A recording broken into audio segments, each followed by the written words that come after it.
atenção assim que se dispersa fácil, então redobre a atenção, né? Leremos o capítulo inteiro, há muitos detalhes aqui relatados, então redobre sua atenção, acompanhe a leitura de forma reverente e com muita fé no coração, é a palavra de Deus. Gênesis capítulo 15.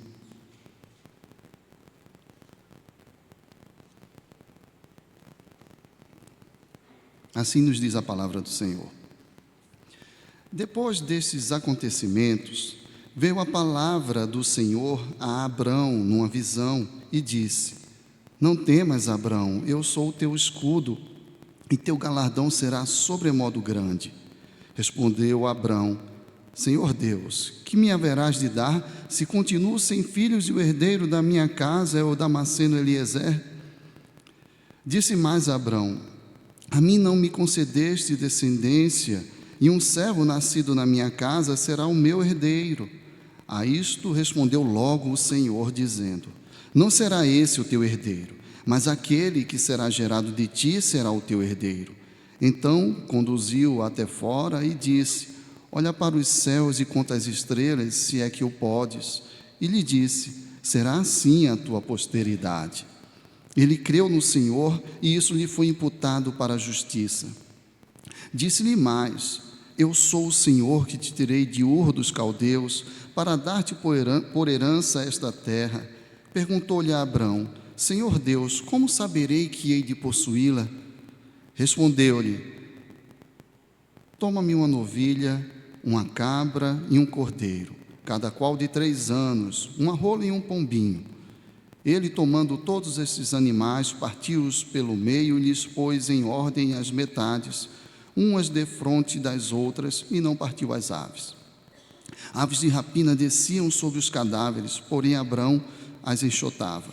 Ao pôr do sol, caiu profundo sono sobre Abrão, e grande pavor e cerradas trevas o acometeram. Então lhe foi dito: Sabe com certeza que a tua posteridade será peregrina em terra alheia e será reduzida à escravidão e será afligida por 400 anos. Mas também eu julgarei a gente a que tem de sujeitar-se, e depois sairão com grandes riquezas. E tu irás para os teus pais em paz, serás sepultado em ditosa velhice. Na 4ª geração tornarão para aqui, porque não se encheu ainda a medida da iniquidade dos amorreus. E sucedeu que, posto o sol, houve densas trevas, e eis um fogareiro fumegante e uma tocha de fogo que passou entre aqueles pedaços. Naquele mesmo dia, fez o Senhor aliança com Abrão, dizendo: À tua descendência dei esta terra, desde o rio do Egito até o grande rio Eufrates, o Queneu, o Quenezeu, o Cadmoneu, o Eteu, o Ferezeu, os Refaíns, o Amorreu, o Cananeu, o Girgazeu e o Jebuseu. Vamos orar? Senhor, nós acabamos de ler esse trecho da Tua palavra, o relato destas coisas que o Senhor fez. Meu Deus, muito obrigado pela inspiração do Teu Santo Espírito que nos revelou estas palavras, que também atuou preservando isso que o Senhor fez por meio desta manifestação escrita. Obrigado porque temos a Tua palavra, temos o Teu Espírito para nos iluminar na compreensão do que o Senhor fez e está registrado, da Tua história conosco, com o Teu povo, essa história belíssima da redenção de cada um de nós.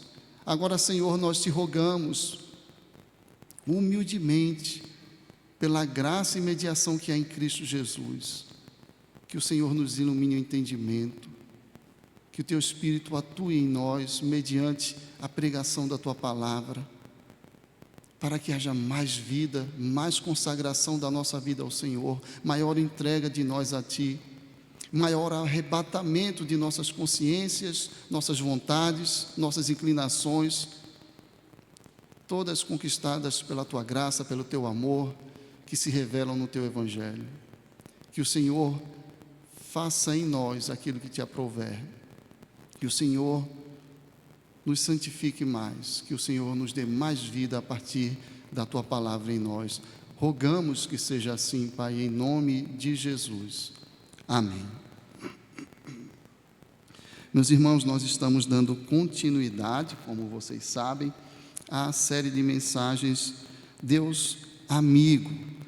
O propósito desta série é nos valer desta figura pedagógica, amorosa, que Deus mesmo usa em sua palavra para nos falar desta aliança, deste pacto. Abrão, chamado amigo de Deus, não é? O verso 6 diz que ele creu, isso lhe foi imputado para a justiça. E Tiago, chamado por Paulo de apóstolo, né, na sua carta, no capítulo 2, complementa: e foi chamado amigo de Deus, fazendo referência às passagens que assim o fazem, não é? E aqui nós temos a esta altura, nos acontecimentos, chegamos ao capítulo 15, como os irmãos sabem, nós não estamos fazendo uma exposição exaustiva, linear de todos os capítulos de Gênesis, nem de todos os capítulos de Gênesis 12 em diante, a partir do chamado de Abrão, mas pensando no mês de agosto, pensando numa série de 8 mensagens, nós estamos selecionando não textos mais importantes, mas textos que sejam mais didáticos na exploração desse aspecto do relacionamento de Deus conosco, nos tomando como seus amigos, e na experiência de Abraão com Deus e de Deus na vida de Abraão, nós vemos como Deus foi forjando este coração de um amigo de Deus naquele seu servo, neste que reconhecemos como Pai na fé, Pai daqueles que creem, aqueles que creem em Cristo Jesus, são a verdadeira descendência prometida a Abraão, a quem Deus tomou como seu amigo. E nós vemos a esta altura Deus se dirigindo a Abraão. A essa altura também ele ainda se chamava Abrão, então em algumas ocasiões, pela força do hábito, eu direi Abraão, mas você sabe que o nome ali ainda era Abrão. E o Senhor, depois desses acontecimentos, como nos diz o verso 1, se dirige a Abrão. Veio a palavra do Senhor a Abrão numa visão e disse: não temas, Abrão, eu sou o teu escudo, o teu galardão vai ser muito grande. Bem, Deus está lidando com um coração que está temeroso, porque Deus assim o reconhece, não é? E eu gostaria que nós pensássemos esta noite nos nossos temores, que eu e você nos voltássemos para esse trecho, não só da palavra do Senhor, mas do que o Senhor fez, do relato do que o Senhor fez, da sua relação amorosa, de amizade, de aliança, de pacto, de compromisso, e esse interesse para com os temores que sobem ao nosso coração. E era assim que eu gostaria de convidar você a nos voltarmos para esse trecho da palavra do Senhor, tendo em mente quais são os nossos temores, o de cada um de nós, e os nossos temores como igreja local, os desafios que nós temos, não é? Todos nós os temos, e todas as igrejas também os têm, e nós como igreja local temos os nossos desafios, e às vezes você pode estar temeroso, temerosa por alguma questão, não é? Temos desafios variados. Bem, cabe aqui também nós considerarmos, não é? Depois destes acontecimentos, quais acontecimentos? Os mais recentes relatados no capítulo 14, aquela, digamos, grande vitória que Abraão, ou Abrão então ainda, havia experimentado. Então, até aqui, para nos situarmos a todos, né? No capítulo 12, primeira metade, nós temos o chamado de Deus para Abrão. Essa amizade começa no coração de Deus. Deus se volta para Abrão e o chama, não é? Para sair e ir para a terra que Deus mostraria. Deus lhe faz ali aquela cascata de promessas maravilhosas, de bênçãos sobre a vida de Abrão, e bênçãos que alcançariam pessoas de toda a terra. Ou seja, ele estava incluindo Abrão num plano maior, numa perspectiva maior, num universo de bênçãos ainda maiores, que Abrão não poderia nem imaginar. E Abrão prontamente responde com fé, uma fé que é presente de Deus, dom de Deus, como nos diz Judas, né? A fé que Deus deu à sua igreja, como Paulo confirma na carta aos Efésios capítulo 2, dom de Deus. Então essa iniciativa de Deus, a própria resposta de Abraão brotando deste dom de Deus, e na virada da segunda metade daquele capítulo nós temos o temor, o medo, como nos lembrou o reverendo Alceu, que é inimigo da fé. E pela graça de Deus, nós vemos Deus trabalhando, por meio também das circunstâncias, tratando o coração de Abrão, que se acovardara, que colocara a mulher na frente para se proteger, né, literalmente falando, e Deus vai tratando aquele coração, e nós vemos um homem voltando para o lugar, né, onde estava, voltando a estar ali, edificando altares ao Senhor, consagrando sua vida, né?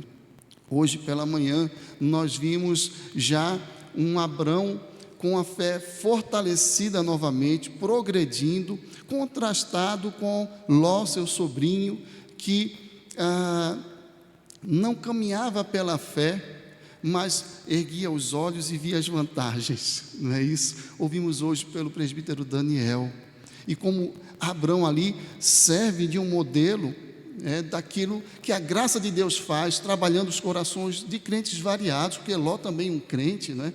Chamado por Pedro de justo, o justo Ló, e Abrão sendo esse contraste de um crente mais talhado já por essa amizade com Deus. O capítulo 14 vai nos falar daquele envolvimento bélico, né, daquela guerra entre 4 reis de um lado, 5 reis do outro. Ló acaba sendo cativo nessas circunstâncias e Abrão consegue êxito no resgate do seu sobrinho, vence aquela querela, aquela disputa bélica. Então, parece que há uma progressão positiva, só coisas boas, só a fé mostrando seus frutos, a amizade com Deus se solidificando, a caminhada com o Senhor ficando mais frutífera.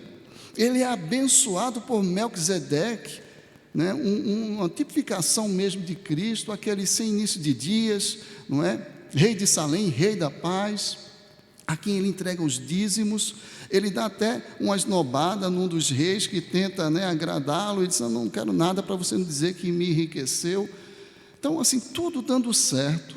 Depois dessas coisas, Deus diz para ele: não temas, não é? E aí você vê Deus entrando no coração de Abrão, trazendo de lá de dentro aquilo que precisava vir à tona. As dúvidas aparecem, os temores aparecem, e nós vemos que Deus vai se colocar com uma grande garantia de que essa amizade vai adiante. É por isso que o nosso tema é que Deus é Ele próprio a garantia da amizade, porque é assim que Ele se coloca diante de Abrão. Bem, então, com esta ideia em mente, eu quero chamar a sua atenção para pelo menos 3 aspectos ou 3 decorrências, não é? E aprendizados a partir dessa verdade essencial, né? De que Deus é a garantia mesmo do pacto, da aliança, do relacionamento, nos termos em que estamos explorando aqui e que a própria palavra nos permite explorar, né? A garantia da amizade, essa amizade que Deus tem conosco através de Jesus Cristo. Então, o primeiro aspecto aqui que parece saltar aos nossos olhos, dentre outros que poderiam ser percebidos e explorados, mas nos parece que, uma vez que Deus mesmo garante essa amizade, nós, a parte vacilante, não é?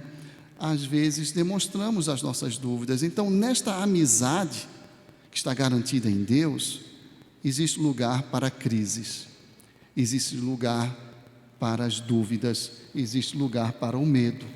E esse medo aqui está. Depois desses acontecimentos, veio a palavra do Senhor a Abrão numa visão e disse: não temas, Abrão, eu sou teu escudo e teu galardão será sobremodo grande. Meus irmãos, se fosse um dos seus companheiros da guerra que havia acabado de acontecer, se fosse Ló, seu sobrinho, se fôssemos eu ou você, que tivéssemos tocado no ombro de Abrão depois destes acontecimentos e dito: tenha medo não, Abrão. Ele ia olhar assim com a cara de quem não está entendendo, não é? Se fosse como eu, um nordestino, ele ia fazer assim, oxe, oxe, oxe. Né? Aquele oxe de reprovação, né? Tem vários oxes, assim como o gaúcho tem vários bás, né? O nordestino tem vários oxes. Né? Ele reprovaria essa demonstração de preocupação para com ele, uma vez que não havia motivos para supor que ele tinha medo no coração. Mas o Senhor que conhece os corações, naquele momento em que Abrão estava indo bem na caminhada, pelo relato nós somos levados a enxergar uma curva ascendente. Que bênção, Abrão! Um homem agora corajoso, sacrificando-se pela família, um homem que há pouco havia sacrificado a família em seu próprio benefício, por sua covardia. O homem estava indo bem, mas Deus sabia o que se passava naquele coração, sabia que havia temores. Não temas. Segue-se então uma interrupção, não é? O Senhor está falando, se dirigindo a Abrão: não temas, Abrão, eu sou o teu escudo, o teu galardão será sobremodo grande. Respondeu a Abrão. Meus irmãos, a fala do Senhor não continua, e você vai perceber isso, porque mais adiante, quando Deus volta a falar, ele segue a partir dessa ideia do galardão, da bênção que está por vir, não é? Então, é muito forte, não é? O sentimento de uma interrupção aqui, de um coração ansioso para falar. Ou seja, bastou Deus tocar no assunto, dar uma deixa, e aquele que parecia tão bem, tão forte por fora, abriu o coração. Às vezes só precisa de uma palavrinha, de uma sugestão do assunto, não precisa nem ir direto ao ponto, né? E Deus foi direto ao ponto, porque tocou.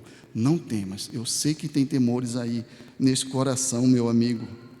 E ele respondeu: Senhor Deus, que me haverás de dar, se continuo sem filhos e o herdeiro da minha casa é o Damasceno Eliezer? Disse mais Abraão, a mim não me concedestes descendência, o que me haverás de dar? O Senhor não me deu. A pergunta é repetida no outro verso em forma de afirmação, porque ela já é uma afirmação. Senhor, eu estou com a fé assim, ó, por um triz, minha fé está sendo testada, eu confio muito no Senhor, e tenho muitas dúvidas acerca do Senhor. Eu tenho aprendido nessa caminhada, e ainda não sei muita coisa. Eu sei que o Senhor é fiel, mas ao meu coração sobem dúvidas sobre esta fidelidade, porque veja, Senhor, eu tenho a tua promessa, mas eu não tenho o cumprimento. Meus irmãos, que coração dilacerado, não é? Deus só começou a conversa, Abraão já vem com uma sequência de questionamentos que são, no fundo, afirmações. O Senhor não fez, e eu estou doído.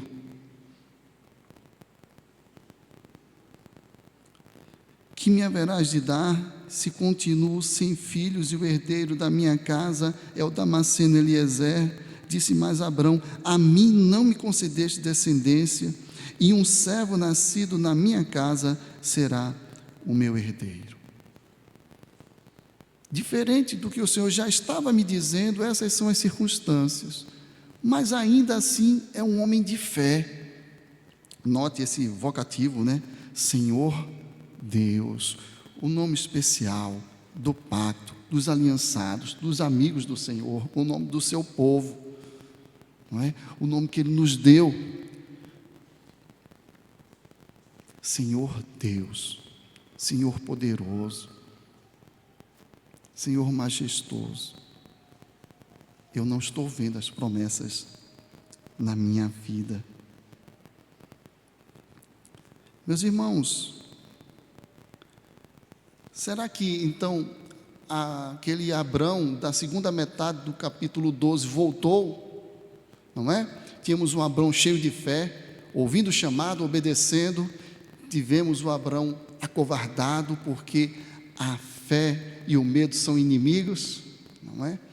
E depois esse Abraão tratado, progredindo, mostrando frutos de uma verdadeira fé, e agora esse questionamento direto diante do Senhor: será que este Abraão retrocedeu na fé? Será que isso é menos fé? Ou será que essa é uma fé sendo ainda mais aprimorada? Eu penso que é este segundo caso, não é? É quando a fé agora é levada aos questionamentos que há no coração, a encará-los. Nós não devemos subestimar as dúvidas que sobem ao nosso coração. Elas podem ser uma grande ferramenta para Deus aperfeiçoar a nossa fé.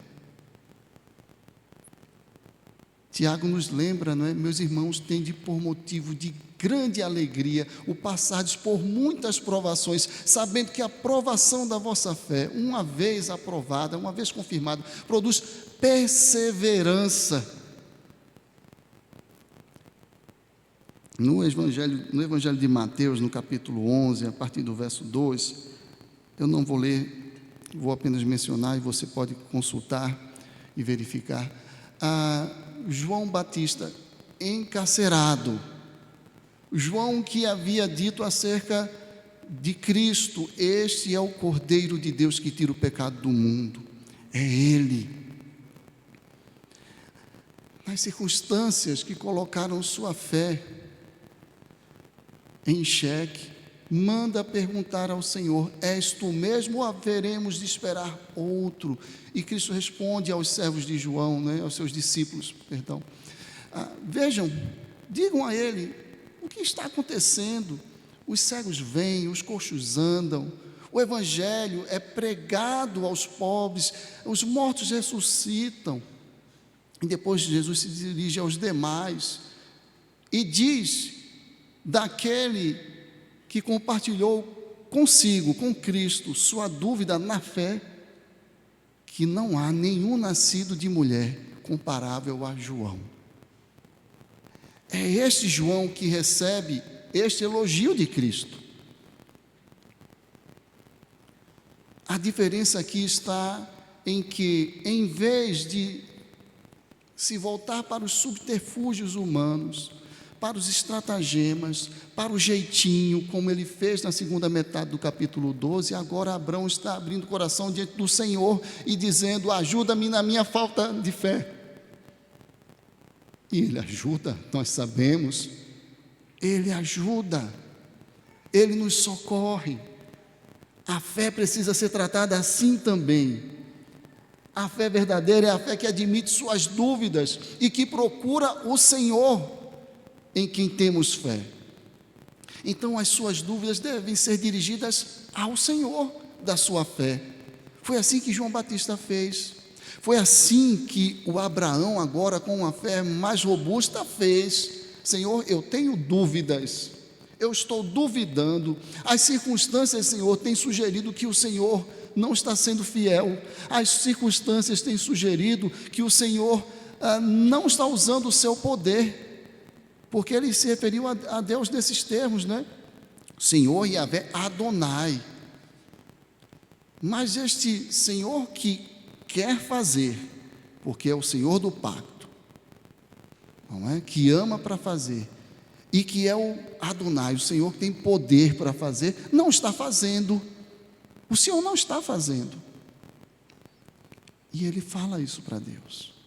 Na amizade com Deus há lugar para esta franqueza, para a abertura do coração de forma sincera. Mas o texto prossegue e nós vamos ver que, se por causa dessa garantia que é Deus mesmo, da aliança, do pacto da amizade, há lugar para as nossas incertezas na certeza, para as nossas dúvidas na fé, há também solução para essas dúvidas, para esses medos e para essas incertezas, não é? E Deus vai agindo. Então, com esses questionamentos, o texto nos fala de uma nova interrupção. Verso 4: a isto respondeu logo o Senhor. Não é assim. Vem uma correção da visão de Abraão, dizendo: não será esse o teu herdeiro, mas aquele que será gerado de ti será o teu herdeiro. Deus confirma as suas promessas. Então conduziu até fora e disse: olha para os céus e conta as estrelas, se é que o podes. E lhe disse: será assim a tua posteridade. Como eu estava falando, é como se Deus tivesse dito: Abraão, deixa eu te interromper, você que me interrompeu, quando eu estava falando do teu galardão que vai ser muito grande. É isso, esse é o meu assunto, era disso que falávamos, lembra? Quando você me interrompeu, para mostrar com sinceridade o que está no seu coração. Abraão, o que eu tenho para você é maravilhoso. O que eu tenho para você não é o que você está enxergando debaixo do sol, não é? Mas você precisa enxergar para além do que está debaixo do sol. Vaidade de vaidade. Eu tenho coisas maiores. E então ele volta a falar das grandes bênçãos que ele havia prometido lá no chamado, as bênçãos que aqueceram o coração inicialmente de Abrão. E agora, de forma paternal, como um pai que pega seu filho para lhe trazer lições e dar exemplos, e de forma prática, com estruturas e referências que ele possa compreender. Olha para os céus, conta as estrelas, se é que podes. Eu acredito que a maioria de nós já tivemos a oportunidade de ver o céu estrelado, numa noite em que falta energia e coisas assim. Eu já tive a oportunidade de ver isso também no interior, né? Exteriores mais remotos no Nordeste. Já alcancei até interiores em que não havia energia elétrica, né? Tudo na base da lamparina, do lampião, não é? Então é aquela coisa impressionante, gente, é muita estrela. E eu sempre tive ansiedade de algum dia faltar energia lá em casa, para chamar as crianças para verem como é um céu estrelado de verdade. Aí faltou energia, aí eu chamei Juninho e Pedrinho. Aí quando a gente foi no quintal, que olhou, estava nublado. Isso na frustração, né? Para eles verem o céu estrelado numa região que lembra muito o nosso Nordeste, o nosso sertão, né? O semiárido, aquela região ali de Canaã, posteriormente chamada de Judeia pelos romanos, né? Então, mas Deus mostra aquela maravilha, e eu fico me imaginando se eu estivesse ali, né, vivendo aquele momento, tendo aquela visão com o Senhor, e vendo esse amor sendo expresso, esse cuidado, mostrar aquela maravilha. Meu filho, olha o céu que eu criei, assim vai ser a tua posteridade, tua descendência, a promessa é fiel. E o texto nos diz que ele creu. Veja, Deus não mudou as circunstâncias. Deus nada mudou fora de Abrão. Percebem o quanto este abrir o coração na presença do Senhor é restaurador da fé? Ele creu. Deus só repetiu, confirmou, de forma amorosa, cuidadosa, graciosa, paciente, longânima, porque nosso Deus é perfeito em todos os seus atributos. O Deus Santíssimo condescendendo com o incrédulo que cria, mas duvidava, que precisava de socorro nas suas crises com o próprio Senhor.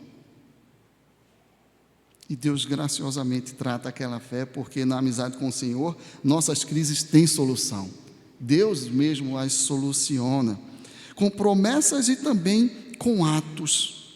Deus aqui está lembrando Abrão das suas promessas. Ele creu no Senhor, isso lhe foi imputado para a justiça. Tiago acrescenta: e foi chamado amigo de Deus. Louvado seja o Senhor, porque creu, este mesmo que duvidava. E então o verso 7 nos diz: e disse-lhe mais: eu sou o Senhor que te tirei de Ur dos Caldeus para dar-te por herança esta terra. Novamente Abrão se coloca: sim, Senhor, tá, mas como é que eu vou saber se é assim mesmo? Não é? Uma interrupção atrás da outra. Mas agora um Abraão mais interessado. Não é mais aquela pergunta do que duvida, mas do que tem dúvidas. Ele não está duvidando, mas ele quer saber melhor, quer entender melhor e quer mais. Deus já está tratando do seu coração, ele já creu, e agora ele: Senhor, me dê garantias, como é que eu vou saber, como é que eu vou ter certeza? Então Deus lhe orienta a seguir o ritual costumeiro das alianças traçadas naquela época, naquela região. Tá bom, você quer uma coisa que te dê algum... Você quer um sinal visível dessas coisas invisíveis? Dessas coisas maravilhosas que você aguarda que se realizem em sua vida? Então vá lá, pega os animais, conforme está descrito aqui a partir do verso 9. Respondeu-lhe: toma uma novilha, uma cabra, um cordeiro, cada um deles de 3 anos, um animalzinho já adulto, já formado direitinho, uma rola e um pombinho. E aí ele pegou todos os animais e fez como se costumava fazer, não é? Os partiu e separou em 2 partes. Os pássaros ele não os partiu, mas colocou um de cada lado, muito provavelmente. Muito posteriormente isso acabaria se acomodando na tradição judaica como a oferta dos pobres, que não poderiam dar um animal, não poderiam adquirir, então davam uma avezinha e assim por diante. Mas o fato é que estava sendo ali preparado um ritual de corte de aliança, celebração de aliança. O termo hebraico literalmente se refere a cortar, não é? E isso se verifica no corte dos próprios animais. E o costume, né, a prática comum era que as partes aliançadas, não é? As partes estavam ali se contratando, se comprometendo, melhor dizendo, não é? Prometendo-se um com o outro, daí a ideia de promessa está ali, prometidos um com o outro. Essas partes passariam no meio dos animais e, de uma certa forma, querendo dizer, ou dizendo mesmo, por aquele gesto, algo do tipo: que aconteça comigo, não é? O que aconteceu a esses animais se eu quebrar a aliança, não é? Ou que eu seja morto, eu pagarei, né? A pena pela quebra desse nosso acordo é a morte. É basicamente isso. O texto prossegue e, após todo esse preparo, o verso 11 diz que aves de rapina desciam sobre os cadáveres, porém Abraão as enxotava. E tem o decurso aí de desde uma noite, né? Porque Deus o aparece, pelo que tudo indica, já à noite, o chama para ver as estrelas, mas aqui nós já chegamos no outro dia, ao momento do pôr do sol, e caiu profundo sono sobre Abrão, e grande pavor e cerradas trevas o acometeram. Então lhe foi dito, e aí Deus traz não só promessas, mas também profecias mesmo, no sentido de antecipação de coisas que viriam, não é? O sofrimento que o povo haveria de padecer. Nós não temos clareza se aquela menção a aves de rapina pode ser uma forma de se referir a esses exploradores do povo, né? Moisés não faz clara distinção ou referência, mas parece que as coisas estão relacionadas sim. Então ele diz a Abrão: com certeza, saiba com certeza que a tua posteridade será peregrina em terra alheia, essa grande multidão que eu vou fazer surgir a partir de ti, e será reduzida à escravidão e será afligida por 400 anos, prefigurando ou antecipando os fatos que ocorreriam no Egito. Mas também eu julgarei a gente a que tem de sujeitar-se, e depois sairão com grandes riquezas, como de fato aconteceria. E tu irás para os teus pais em paz, serás sepultado em ditosa velhice. Na 4ª geração tornarão para aqui, porque não me encheu ainda a medida da iniquidade dos amorreus. Então Deus está aqui revelando que tem grandes bênçãos e que aqui se cumprem, né, aquelas palavras, ou se cumprirão: abençoarei os que te abençoarem, amaldiçoarei os que te amaldiçoarem. Deus está trazendo nesta caminhada de amizade com o seu povo também a revelação da sua inimizade para com aqueles que o aborrecem, e aquela dinâmica que foi muito bem explorada hoje pela manhã pelo presbítero Daniel, do estabelecimento da amizade que implica em inimizade com o mundo, não é? Tudo isso começa na distinção das descendências. Deus colocaria inimizade entre a mulher e a serpente e entre os respectivos descendentes, e o descendente da mulher que esmagaria, enfim, a cabeça da serpente, Cristo Jesus. É esse que sela este pacto e esta amizade.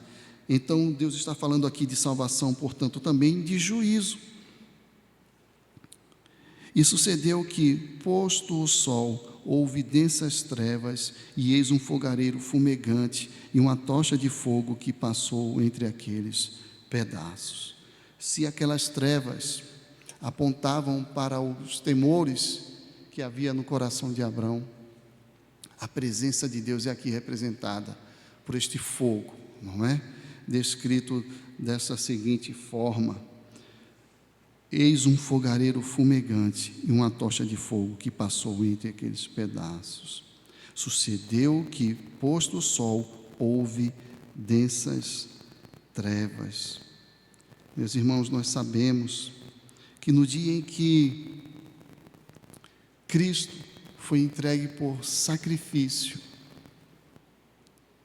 Cristo que foi a concretude, o selo desta amizade, desta aliança, que pagou com o próprio sangue o preço desta aliança, naquela tarde houve densas trevas, do meio-dia às 3 da tarde, no horário que o sol está mais a pino, houve escuridão, mas ali também brilhou a luz do Evangelho, ali também Cristo vence e brada: está consumado. A cruz é já vitória, a cruz não é a derrota, guardando a vitória do terceiro dia, a cruz é já vitória. E naquela obscuridade em que o pecado humano, a injustiça humana ficam tão flagrantes, a justiça de Deus estava agindo. O texto nos diz que Deus colocou o sono em Abrão. Ele não passou com Deus pelas partes cortadas dos animais. Deus passou sozinho. Somente Deus disse que se cobre o preço do meu sangue se houver ruptura desta aliança. E Deus, que é fiel, jamais a rompeu, mas Abrão, eu e você a rompemos. E o preço, o sangue, foi derramado. Mateus, capítulo 26, verso 28. Isto é o meu sangue, o sangue da nova aliança, derramado em favor de muitos para remissão de pecados. Então, na amizade com Deus, há lugar para as nossas dúvidas, nossas crises, nossos medos. Na amizade com Deus, há a solução para essas dúvidas, crises e medos. Essa solução está relacionada com as promessas do Senhor e com o cumprimento dessas promessas, está relacionada com o caráter do Senhor, que é fiel. Ele é a garantia da aliança. Ele pagou o preço que custa essa aliança, que custa essa nossa amizade com o Senhor. Então, Moisés conclui o relato. Naquele mesmo dia, fez o Senhor aliança com Abrão. Esta é a aliança. A tua descendência dê esta terra, desde o rio do Egito até o grande Eufrates, o Queneu, o Quenezeu, Cadmoneu, o Eteu, o Ferezeu, o Refaíns, o Amorreu, Cananeu, o Girgazeu, o Jebuseu, todos esses povos. A terra será do meu povo. Nós caminhamos com certeza para um novo céu e nova terra que o Senhor nos conquistou às custas do próprio sangue. Eu quero fazer breves aplicações para nós que ouvimos esta noite a palavra do Senhor. A primeira delas: apresente suas crises, suas dúvidas ao Senhor. Não as subestime. Elas vão crescer no seu coração. Não pense que há uma gaveta em que você pode guardá-las. Não ache que você poderá relegá-las ao esquecimento. Você não conseguirá. Traga-as à presença do Senhor. E traga-as logo. Não deixe para amanhã. Faça isso hoje. Todas as dúvidas. Você que já crê. E você que está titubeando, não sei se creio, se vou crer, pastor, estou no meio do caminho. Traga isso para o Senhor. Creia. E não pense que crer é nunca duvidar, nunca trazer dúvidas no coração. Traga-as todas diante do Senhor e conte com a ajuda da igreja, do pastor, presbítero, professor, professora, irmãos na fé. Bem, junto com isso, já que Deus usa as suas promessas para tratar nossas dúvidas, apegue-se às promessas. Creia. Conheça as promessas. Você tem uma Bíblia, por certo. Você tem tempo para lê-la. Não tenho, pastor. Então, risque uma das atividades diárias. Elimine-a. Se não há espaço para a leitura da palavra do Senhor na sua rotina, elimine um dos itens da rotina. Seja qual for. 1 hora de sono deve ser eliminada, 1 hora do entretenimento, o que for. Algo tem que sair e dar lugar para aquele texto que nos informa das promessas do Senhor e do Senhor das promessas. Conheça essas promessas, ame essas promessas.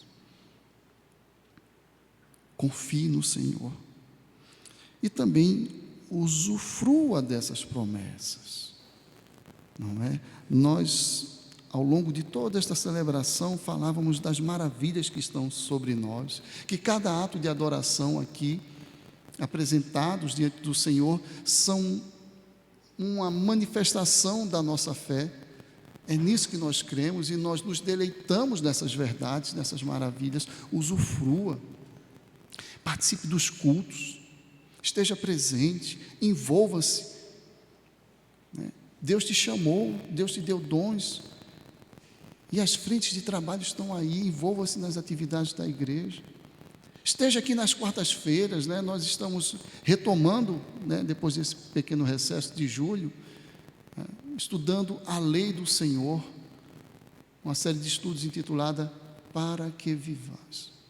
Para que vivas, porque a lei é para a nossa vida, para nos conduzir a Cristo, e também para em Cristo termos uma revelação amável da vontade do Senhor. Usufrua da vida da coletividade da fé.